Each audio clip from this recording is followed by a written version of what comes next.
L'information nous est parvenue peu avant 10 heures. On a appris la mort en Afghanistan de 4 soldats français dans une attaque d'insurgés en Kapisa. C'est un convoi qui aurait été attaqué, selon le porte-parole de la police afghane.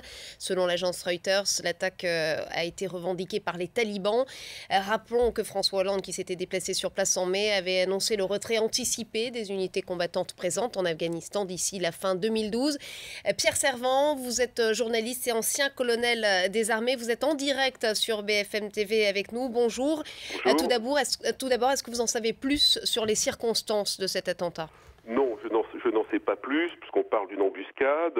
Il n'y a pas encore confirmation du côté de la France du fait que ce sont des soldats français qui ont été tués, parce que ce qui est important, c'est de pouvoir prévenir les familles, parce qu'évidemment, c'est une onde de choc importante pour toutes les familles des soldats qui sont engagés là-bas, et je pense qu'il faut penser à eux et être solidaires, mais je n'ai pas plus d'éléments sur les circonstances dans lesquelles ces soldats, peut-être de nationalité française, sans doute de nationalité française, auraient été tués.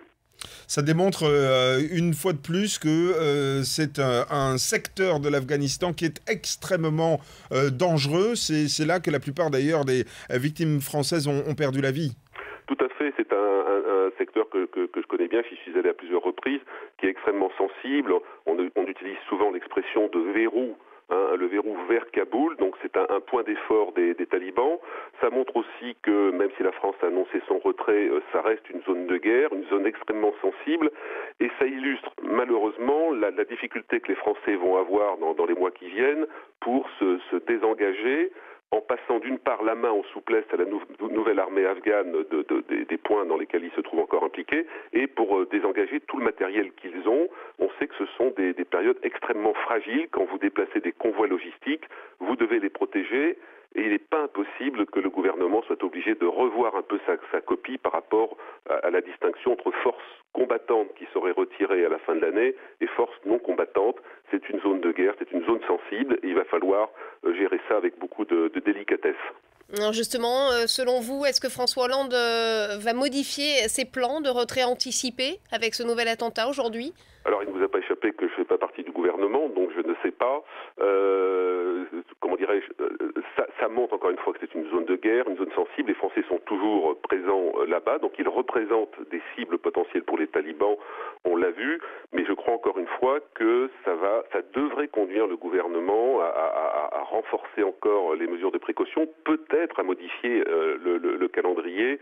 Bon, tout le monde avait pu dire que déjà le fait de l'avancer à 2013, décision du président Sarkozy, c'était vraiment très tendu, ça faisait peser une pression très forte sur le contingent français. 2012, c'est très très difficile, donc peut-être qu'il y aura une révision, mais en même temps le gouvernement s'est engagé très fort là-dessus, donc il y aura peut-être des jeux subtils sur la nature des forces. Mais encore une fois, ça rappelle que c'est un théâtre de guerre, nos soldats sont engagés là-bas, ils doivent mener la mission jusqu'au bout, ils le font d'ailleurs avec beaucoup de détermination, et puis en même temps il faut préparer ce retrait, et tout retrait sur des théâtres de guerre avec en face des adversaires résolus qui souhaitent continuer à maintenir la pression, eh bien présente des dangers. Malheureusement, on peut craindre qu'aujourd'hui ça en soit un exemple. Mais alors, selon l'agence Reuters, les talibans ont revendiqué cet attentat.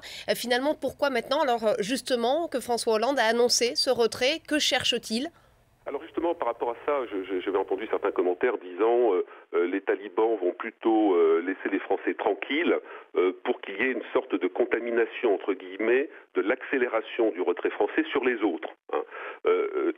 Moi, je tenais une position dans différents débats inverse. Les talibans se moquent de ce type de distinction. Chaque fois qu'ils peuvent frapper les forces de l'OTAN, ils le font. Et notamment quand il y a des déplacements des convois, tous les militaires français qui sont en Afghanistan le savent, c'est des périodes de fragilité. Les convois peuvent rencontrer des engins explosifs de bord de route qui sont assez sophistiqués ou tomber dans diverses embuscades. Le zéro mort n'existe pas dans ces opérations. Et les talibans, si vous voulez, continuent à maintenir la pression. Ils ont changé de posture militaire depuis 1 ou 2 ans, c'est-à-dire qu'ils montent beaucoup moins de grosses opérations avec 100, 150, 200 combattants, mais des opérations beaucoup plus restreintes, très bien montées, certainement avec du renseignement, pour continuer, je dirais, à donner des coups avec un impact psychologique très fort. Là, en l'occurrence, malheureusement, ils y sont parvenus parce que ça va créer une onde de choc importante, y compris en France, où l'engagement en Afghanistan est pas soutenu par l'opinion publique et ça met un peu en difficulté le gouvernement français. Donc les talibans, ce sont des combattants, ils ont une capacité de lecture politique, et chaque fois qu'ils peuvent frapper l'OTAN, ils le font. Et encore une fois, le dispositif français, dans les mois qui viennent, se trouvera dans une position relativement fragile à cause de son retrait. Merci Pierre Servan d'avoir été en direct avec nous sur BFM TV pour évoquer donc cette embuscade qui a apparemment coûté la vie à 4 soldats français en Afghanistan. Ça n'est pas encore confirmé de source officielle à Paris par le ministère notamment de la Défense, mais on attend la confirmation dans les minutes qui viennent très certainement.